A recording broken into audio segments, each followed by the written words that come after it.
Thank you.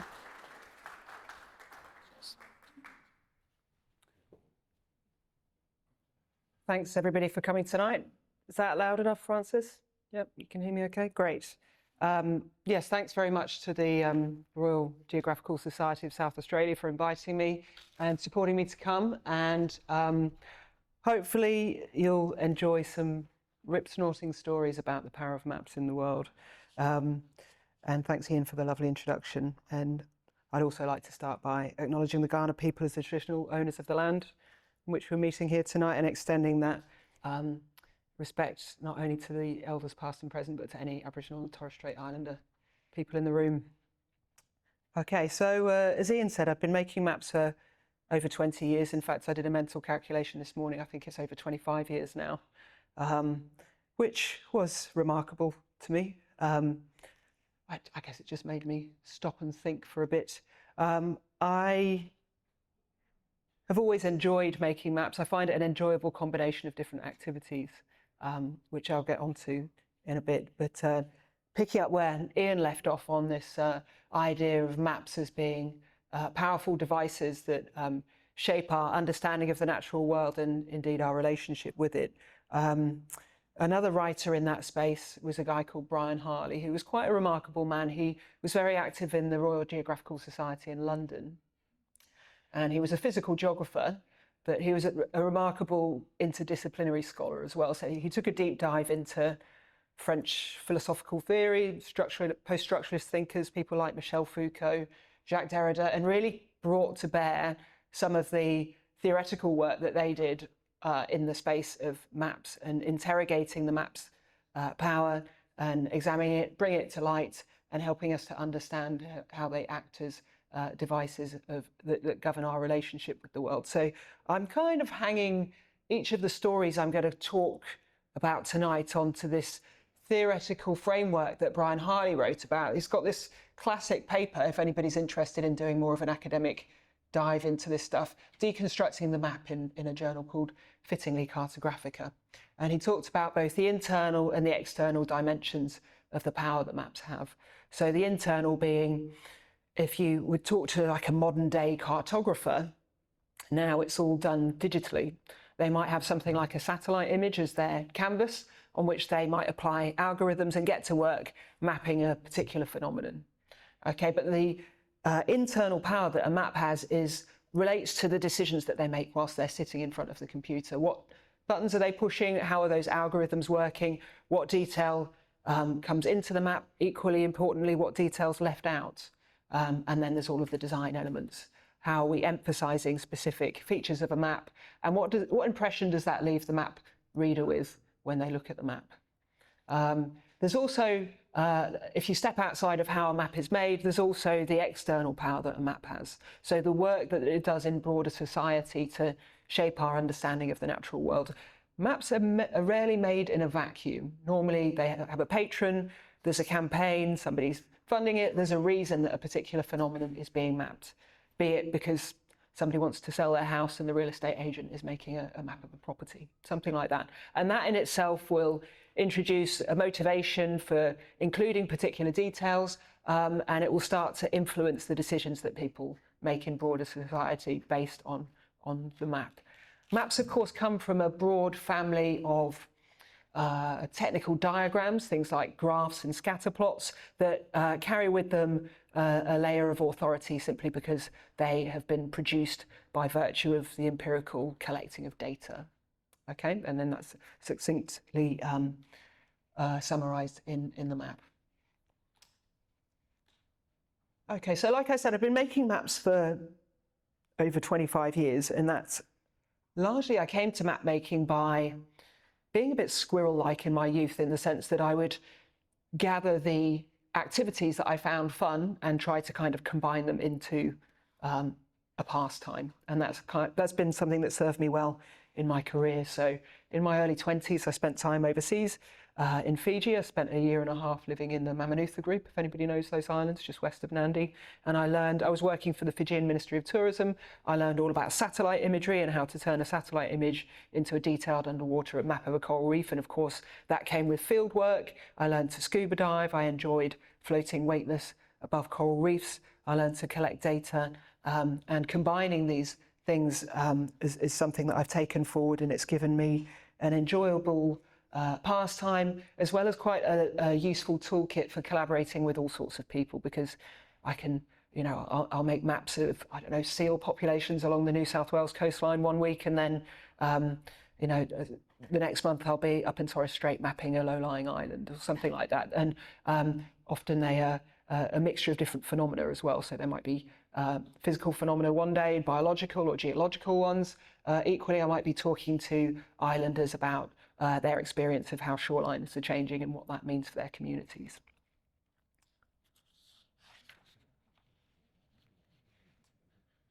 So essentially, I'm going to talk to you tonight about 5 stories back to back about people who made maps that have been really significant in shaping our understanding of the natural world. Before I jump into the stories, there's just 2 slides that I want to kind of flesh out this idea that across these stories, there's this changing arc of the methods that people were using for making maps and the motivations that they had for map making in the first place.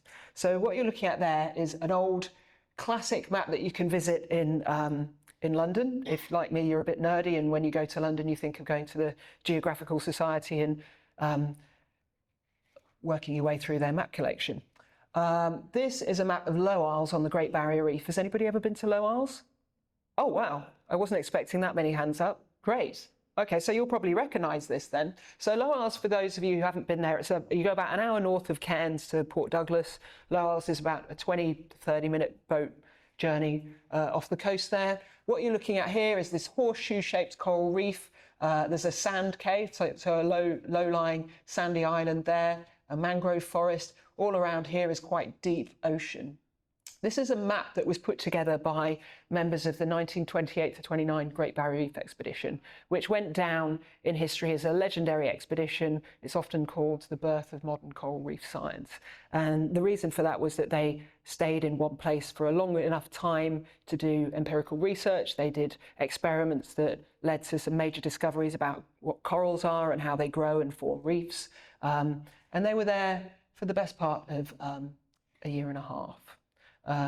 And this map was made by really old school mapping technology using something called a plane table. Do many people know what a plane table is in here? Yeah? Anybody used a plane table? Anybody ever made a map with a plane table?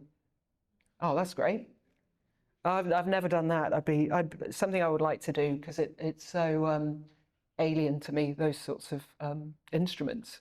So essentially, a plane table is almost like a camping table, the sort of table that you take out and put out to eat your dinner off if you go camping. But it's got a sight on it, and you look through and you build up a map slowly over time by sighting particular features in the landscape and measuring their angles relative to you. And then you have probably a team of surveyors with you who might be pacing out distances to things like individual mangrove trees or I don't know, big dead corals on the reef flat, notable features in the landscape. Is that about right? Is that an apt description of how plane tables work? Good, good. And so it is a method of mapping where you can build up through this network the features of the landscape, and then it's kind of you mesh art and science in the sense that once you've got a dense enough network with enough features in it, you sort of watercolour over and perhaps use something like aerial photography, this is also a map that was made with some of the first aerial photography of the Australian coastline. You fill in the gaps then. That's essentially how that map was made. Why am I telling you this? It was made back in 1928 to 29. Low Isles is the island. The Great Barrier Reef has got probably about, well, I say probably about, it's got about 900 islands on it. So most of them are quite high, lots of them are low and sandy. This is the island with the lengthiest history of mapping. And I visited Low Isles in 2017 with a guy called Roger McLean, Emeritus Professor from the University of Canberra. And he had been there in 45 years earlier with a guy called David Stoddart. And actually a real feature of interest at Low Isles is this mangrove swamp here. And it's kind of a nice good news story for the Great Barrier Reef in the sense that it was mapped as a fairly thin strip of woodland in the 1920s, 1928 to 29. And then Roger and David had returned to Low Isles 45 years later and remapped it and kind of mapped it as being out here. But there's a research station on Low Isles right here, right next to a big lighthouse. And we were on this beach just here, and myself and I was with one of my students, and we had this picnic blanket out, and we were looking at a remote control, and Roger had just, it takes about 10 minutes to walk around this island. Roger had just done a walk around the island, and he approached us and he said, "What are you guys up to?" And I said, "Well, we're mapping Woody Island," which is the name of this mangrove forest over here, to see how much it's changed. And he laughed, because when he had visited in early 1970s, he'd walked around this mangrove forest with David Stoddart, and they'd had a 50-meter tape measure, and it had taken them 3 days to walk around the periphery of this forest. And you know, they'd measured its circumference as being, I don't know, roughly 3 kilometers or so. And of course, there we were sitting on a picnic blanket, and the drone was collecting about 800 photos, which we'd then stick into a bunch of photogrammetry software. It would stitch them all together, and we'd be able to hand digitize around the periphery, having never visited it at all. So it's a nice example if you think across the 1928 to 29ers, who were there for approximately a year and a half with their plane table, Roger and David, who were there for 3 days, and myself and Farah, my PhD student, who put the drone in the air for approximately 15 minutes. We lay claim to doing the same activity. We mapped the mangrove forest, and if you think philosophically, well, as a geographer, map making is really about expressing your understanding of place. What does it mean, as we go through the stories in this book, that advances in technology are radically shifting the interactions that we have with those places? What does that mean for our personal understandings of places and how we express those through maps? Okay, so and the other I suppose thing to pick up, so I talked about methods there, but the other component of this is changing motivations for making maps as well, and how our understandings of the natural environment have really driven very different approaches to map making. One nice way of thinking about this, I mean, we've got some Mappamundi maps and early kind of religious maps. So I think that's Bethlehem there, that come with a lot of law, if you like, and then the map it, own it mentality of kind of the colonial era. This is von Humboldt's map of mountains, and looking at the different environmental climates that you get going across different mountains, and then first vision, the moonrise, and then this is the first ever satellite image composite of the Earth. So as we've gone through those different mapping eras, there are very different motivations for mapping. And in fact, the stories I'll talk to you about tonight, the first one is Charles Darwin mapping coral to try and understand how it grows. And he was doing that because coral was seen as a morbid danger, something that wrecked ships. And the last story is about mapping coral as a very vulnerable ecosystem that's undergoing coral bleaching on the Great Barrier Reef. So we can see in that transition a very different view of the phenomenon of coral itself. All right, so I'll jump into the first story without further ado. So not that many people know that 26-year-old Charles Darwin, when he was aboard the Beagle in the 1830s, was there as a geologist. He had been tasked by the British Royal Navy developing a theory of how coral reefs grow and form.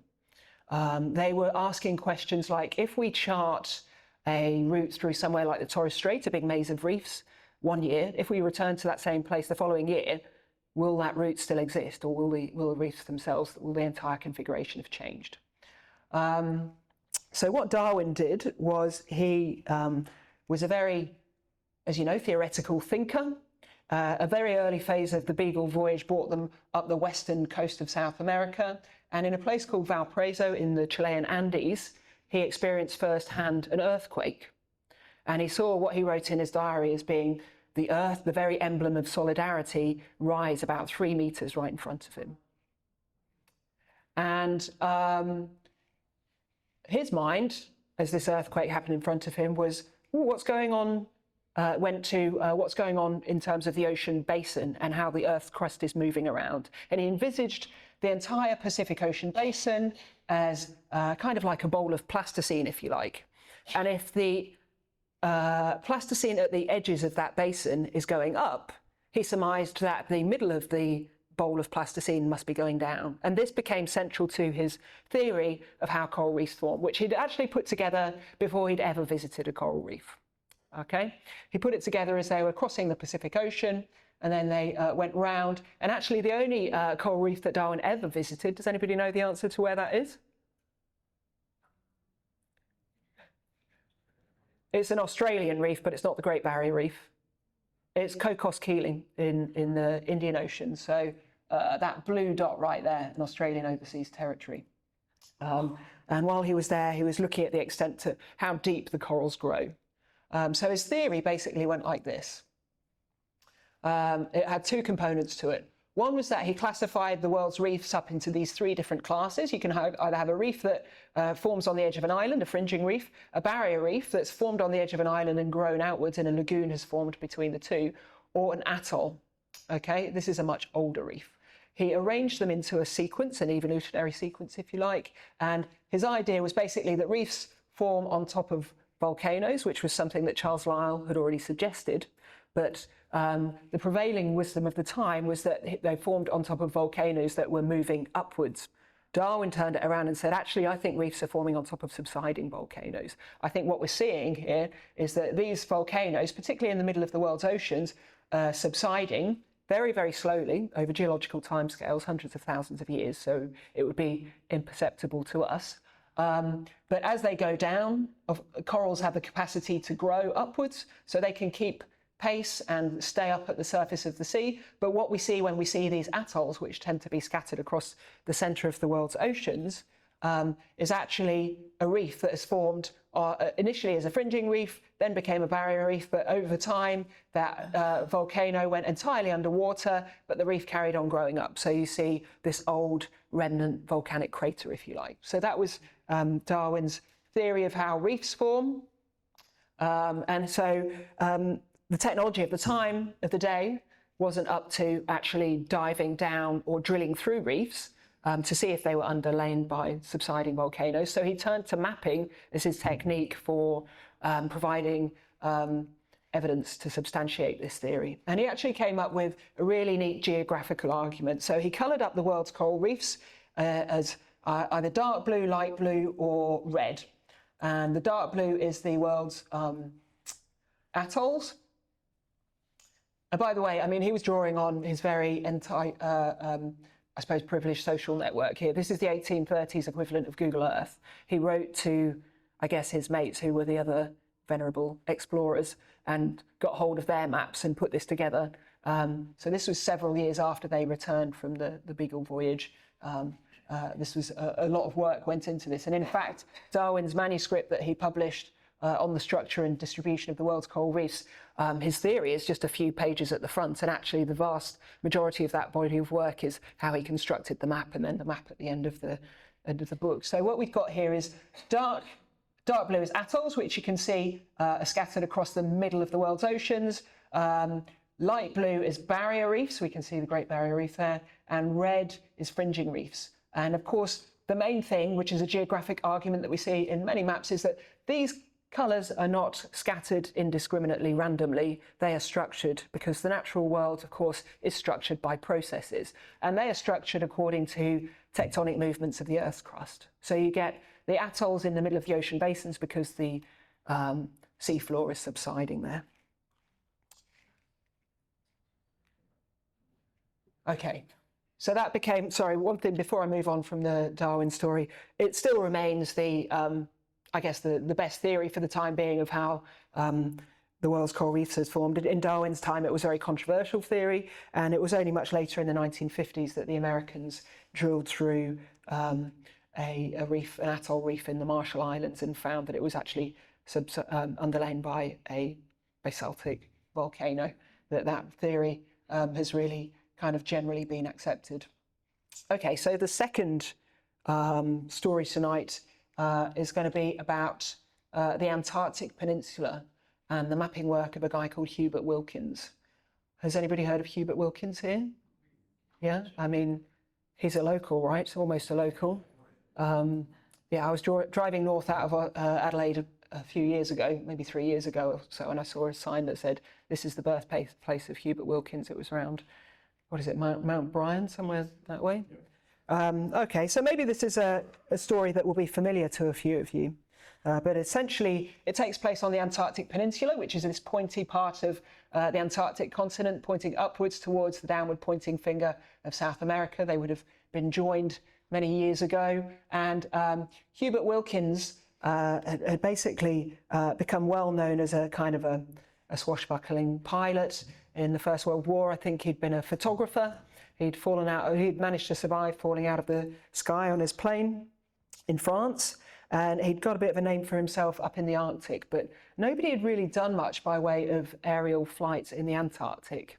And he had a flying partner, a guy called Ben Nielsen, and essentially they mounted a campaign funded by a wealthy American media tycoon. And they started off, they shipped out a plane to Deception Island at the top end of the Antarctic Peninsula, and then worked out. It was actually really difficult. There was unseasonally thin ice when they were there, and they had to work themselves out a runway that wasn't going to collapse underneath them when they took off, and somewhere that they could land on again when they came back. And they basically took this 11-hour flight, 1,600 kilometers down the peninsula, and they were essentially trying to answer a fundamental question about the nature of Antarctica. Is that peninsula joined to the continent, or is it a separate island?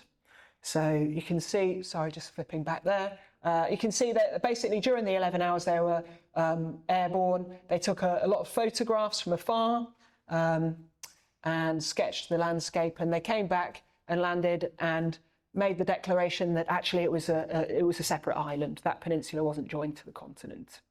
This is an example, one of the earliest examples of what has now become a very common method of map making called remote sensing. Remote sensing essentially does what it says. You're sensing something remotely. You're not in close proximity to it. You're looking at it from afar, and you're using one of your senses, be it sound, touch, sight, etc. So they were flying above the peninsula, and they essentially got it wrong. Because that peninsula is attached to the main continent of Antarctica. They wrongly interpreted frozen glaciers down here in the Stephenson Strait that were very raised and sitting on top of a rocky underlying foundation as free-flowing water channels. So it brings to the fore, I suppose, a key critical question at the heart of the use of remote sensing. If I'm not in close proximity to something, how can I know that it is as I think it is? This was a very inconvenient mistake to have made for members of the British Grahamland expedition, who went down the peninsula. I think they did their map. Hubert Wilkins did his flight in 1928, and in 1934 the Grahamland expedition came down here. It was 16 men, dogs, motor sledges, 2 small aircraft, all of them crammed into a 106-foot-long fishing schooner. And their plan had been to come this 1,600 kilometres down the peninsula, go through this free-flowing channel that they'd mapped, and then come up the other side. But of course they got down there and realised the impossibility of that. Hubert Wilkins and Ben Nielsen were also tasked with dropping flags as they went to lay claim to the Antarctic Peninsula. It being the most accessible part of Antarctica, the Brits and the Chileans and the Argentinians, we're talking about the England-Argentina, were all laying claim to this part of territory.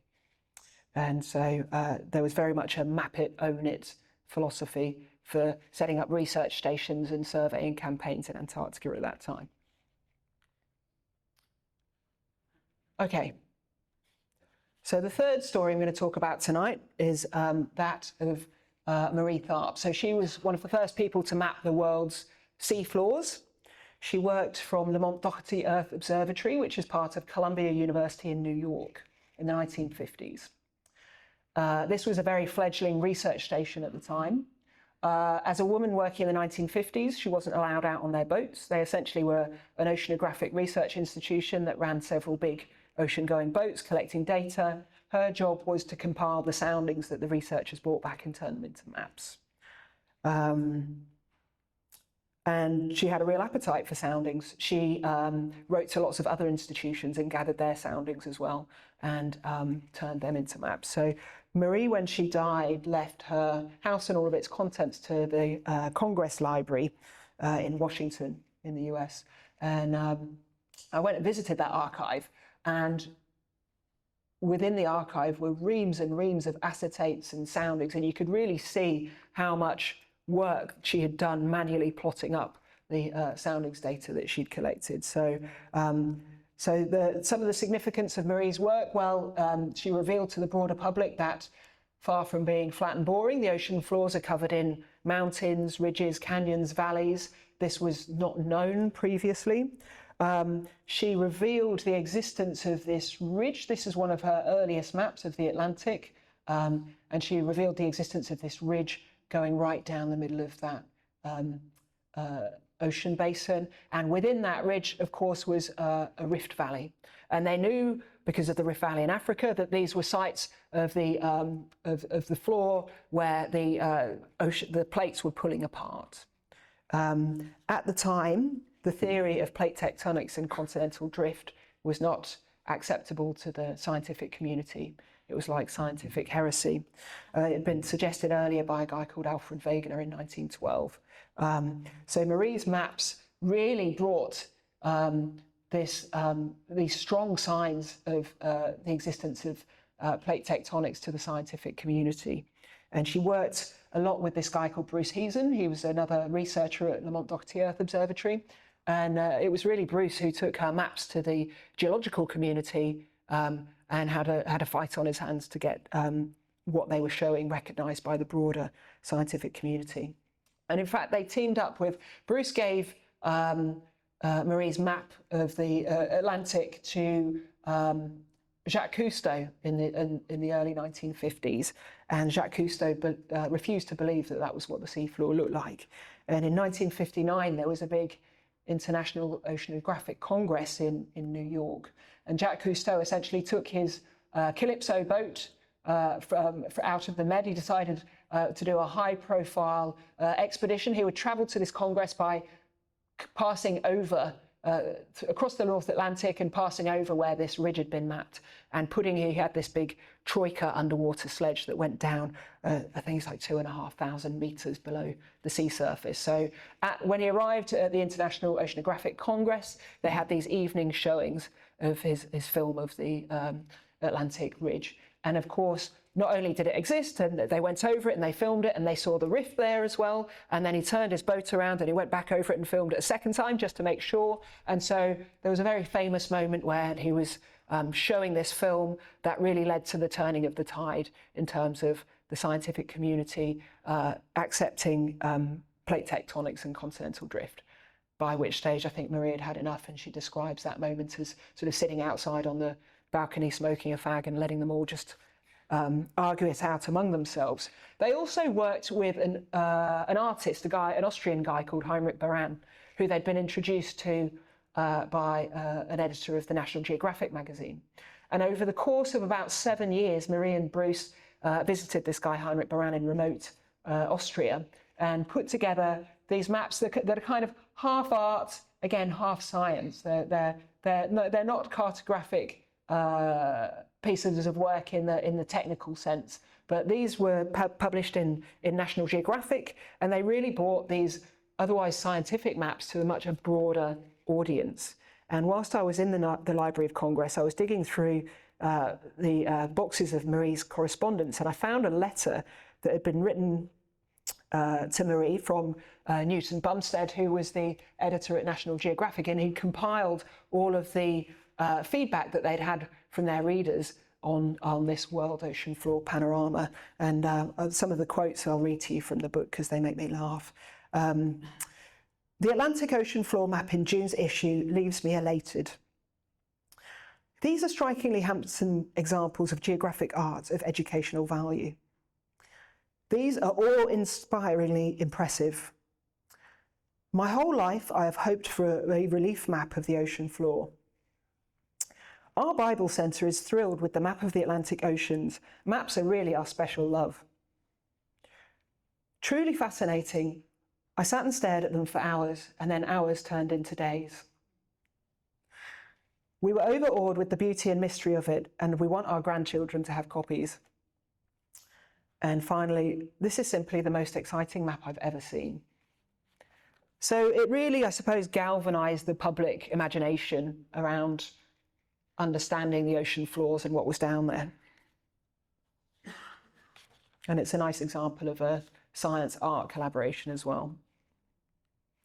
Okay, so the third story, sorry, not third, we're up to 4 now, one to go after this. This is the work of David Stoddart at a place called Aldabra Atoll in the West Indian Ocean. Has anybody heard of Aldabra here? Yep, 1 or 2, great. Anybody been to Aldabra here? Oh, wow, I wasn't expecting a hand up there.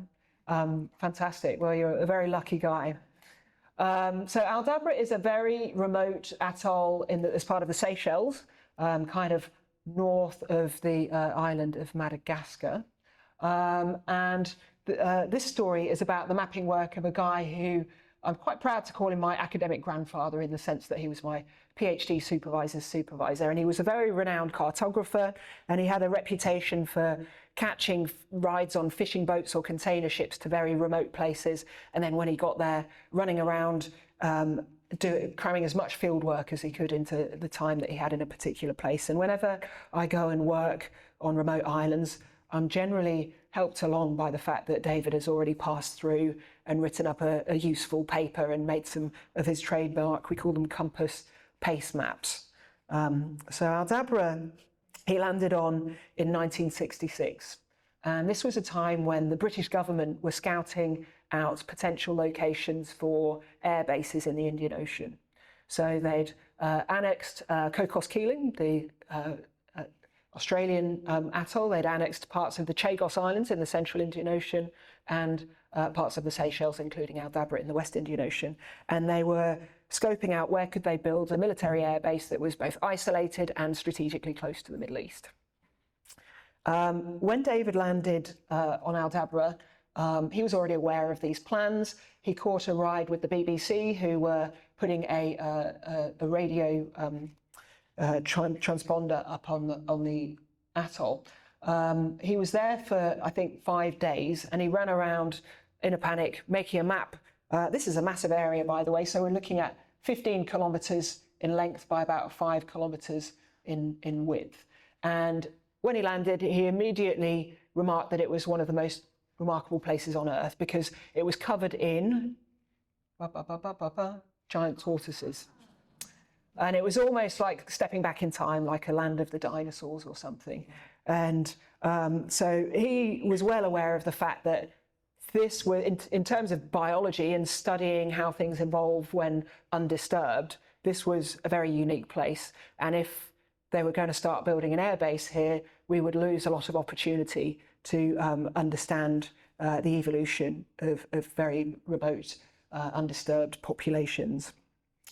They had earmarked, going back to the overall map, they had earmarked Middle Island for building a big airstrip. They were going to join up some of these channels and build an airstrip here. Just here is a big mangrove forest with a colony of frigate birds. About 70,000 frigate birds live in those mangroves. And David recounts sort of standing there at the site where they were thinking of putting this airstrip, talking to a guy from the Royal Air Force who was saying that he would rather resign the service than try to land an aircraft among that colony of frigate birds. So this story really talks about the Aldabra affair that unfolded over 1966 to 67. That's David and his merry band of students and conservationists. And essentially there were sort of 2 mapping campaigns that were running in parallel at Aldabra. There were the engineers who were employed by the British Ministry of Defence to scope out the practicalities of building this military airbase. And then there were the conservationists who were madly trying to work out what lived there and try and look after it. So initially in his first visit, David said, I think there must be, and he later said he just plucked this figure out of the air, there must be at least 10,000 giant tortoises living there.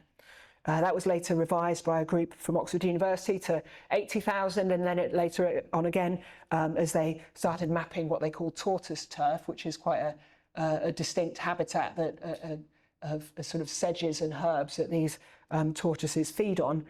They later worked out that there must be more like 150, 200,000 tortoises on this atoll. And they started advocating for the atoll. In particular, it sort of became a bit of a controversial affair that pitted the environmentalists and the conservationists and the scientists against the Ministry of Defence, the Parliament and the House of Lords. And it became a real kind of a affair that attracted a lot of media attention, and parliamentarians started talking about it in the House of Commons as well. So they had advocates who wouldn't let this issue lie. And by November 1967, essentially the British government just gave up, and they said, you know, the pound has been devalued for economic reasons. We no longer plan to develop Aldabra. But David always talked about that being actually a bit of a face-saving excuse, because what they then went and did was developed a military airbase at Diego Garcia in the middle of the Indian Ocean at the Chagos Islands. David also mapped the Chagos Islands, and one of his longer standing regrets was that he wasn't able to make the same argument for the Chagos Islands. It wasn't undisturbed, there wasn't a giant tortoise population there. Of course, what was there was a human population, and they were forcibly evicted and have been fighting for the right to go back to those islands ever since. But in terms of conservation, this is a real win for Aldabra. It was made a World Heritage Site in 1982, and it now has a research station on it run by the Seychelles Islands Foundation. So at the heart of this mapping campaign, we see, I suppose, less a fear of the natural world, more of a recognition of the need to understand what's there and to map things that, phenomena like habitat that are supporting biology and life. How are we going for time? I don't actually remember what time I started, but one more. I'm doing fine. Thank you, Lee. Okay, final story about the work of Terry Hughes, who was an Irish professor who worked up at James Cook University in Townsville. He's a marine biologist, and in November 2015, he caught wind of the fact that there was going to be a very hot summer, and he convened something called the National Coral Bleaching Task Force. Having worked in Australia for 30 years, he had a big network of collaborators, and what he wanted to do was really get a decent idea of whether or not mass coral bleaching was occurring on the Great Barrier Reef. The Great Barrier Reef is 2,300 kilometres long from top to bottom. It's comprised of over 3,000 individual coral reefs, and they will be several kilometres long each themselves. The vast majority of those coral reefs are never visited, and he didn't want it to be a situation where it's out of sight, out of mind. This bleaching event could happen and pass by unnoticed. So he chartered a helicopter and flew a plane up and down the reef for, I think, 8 days. And he had his SLR camera, which you can't, the picture on mine is a bit different, but he was basically taking pictures of all of the individual reefs and giving them a bleaching score. And in doing so, he built him a big digital data set. He had a GPS in one hand, so he had waypoints. They're geographically referenced data sets. He got a student in his lab to mock up what became a very famous traffic light map. And it was a very digital, up-to-date mapping campaign. I think that was tweeted out the day it was made, and it was retweeted 50,000 times, immediately went internationally and brought to the attention of the broader world the existence of this mass coral bleaching event. It was an inconvenient truth at the time for the government of the day. And in fact, Greg Hunt, who was then the Environment Minister, similarly jumped in a plane in Cairns and flew up to Lizard Island, which must be around about here, and then turned around and came back and held a press conference at the airport declaring that there was no coral bleaching. He didn't know what Terry Hughes was talking about. So going back to reminding you of some of the things that were in the news that year, there was the expansion of the Abbott Point port, and that was being expanded because they'd approved licenses for mining to the Adani coal mining company of the Carmichael coal basin, which is further inland. So something that Terry Hughes's group did, of course, they didn't just make maps to draw attention to the existence of something. They were a group of scientists, and actually they published a series of very high-end, hard-hitting scientific papers that tried to unravel the phenomenon of coral bleaching and help us to understand what it actually is. And at the heart of most of these maps were Terry's digital maps of the bleaching itself. So, for example, in this upper right here, we see this is a map of the bleaching extent. So we've got 9% of coral growth there, minus 20%, losses of 60% there. And this is a map of sea surface temperatures. So looking straight away at that, we can see that the spatial distribution of those phenomena is very similar. And actually, at the essence of that paper, what they're talking about is they're exploring what causes coral bleaching and talking about the fact that it's sea surface temperatures getting too high for too long. So a quick biology lesson for you. Corals are actually animals. So what you see, who's snorkeled on a coral reef before or dived?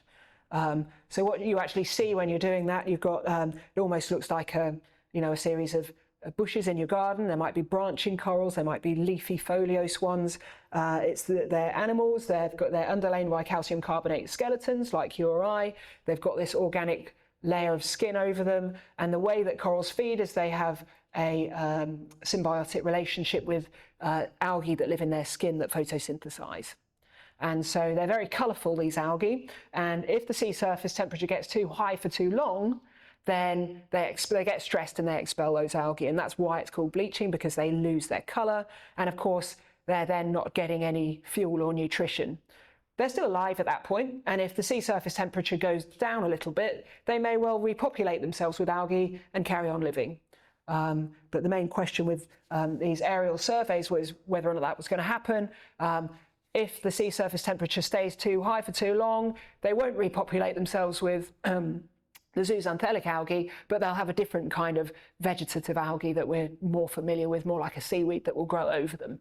And then that's called an ecological phase shift, and the reef essentially then is fundamentally changed and hard to move out of that ecological state.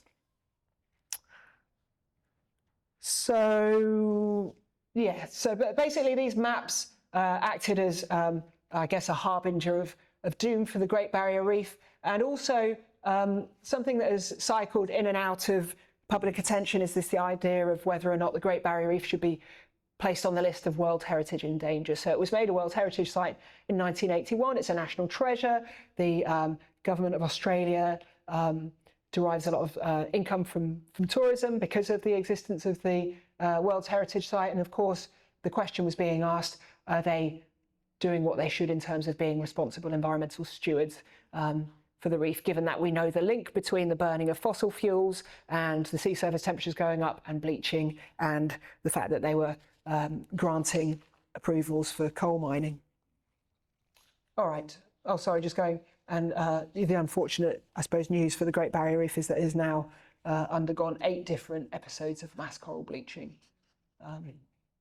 So it's become this sort of moving traffic light like mosaic of different reefs, and each time you visit one, it depends on its bleaching history and where it's up to in terms of its recovery as to what it looks like. Okay, so finishing up on a quote that I've taken from the end of the book. It feels like a bit of a fence-sitting quote, but really what I'm talking about here is holding these disparate perspectives together, because I always talk to my students about becoming competent map makers and spatial analysts and what that means. And to me, it means that you can get excited about the mapping technology and the opportunities that brings us for understanding the world. Can a belief in the value of mapping technology for observing, interpreting, and representing the world around us be reconciled with a recognition of the powerful role of maps and their makers? Bringing these two perspectives into a provocative tension with one another produces fertile ground for considering the practice of 21st century cartography. So the idea here is that You know, we're allowing ourselves to have a belief in technology, but also trying to engage in thoughts about how we can responsibly use it. And actually, the opportunities to engage in thoughtful production of maps are enhanced rather than diminished for today's cartographers by having a fuller understanding of the power that maps have to shape our relationship with the natural world. And that, I think, is where I'll leave it for now. I just, again, want to say thank you very much to the Royal Geographical Society for having me, and let's get on to some interesting map chats.